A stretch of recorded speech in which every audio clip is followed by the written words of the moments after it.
Zuha suresi.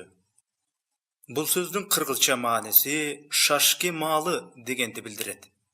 Меккеде түшірілген сүре 11 аяттан тұрады. Меримдүү, ырайымдуу Аллахтың аты менен. Шашке малына ант, коюланган түнге ант.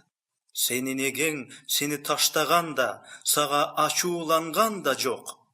Түшүндүрмө, жараткандын аяны Мухаммед алейхиссаламга 15 күн келбей кечиккенде, мушриктер Мухаммедке эгеси ачууланып таштап салды дегенде түшкөн аян. Анткени сага акырет жашоосу дүйнө жашоосунан жакшыраак. Эгең сага сен ыраазы болгудай жакшылыктарды берет. Ал сени жетим кезинде таап, сага башбааник жасабады беле? Жанада сени ал адашкан абалда таап, туура жолго салбады беле? Ал сени жакыр кезинде таап, сени байытпады беле?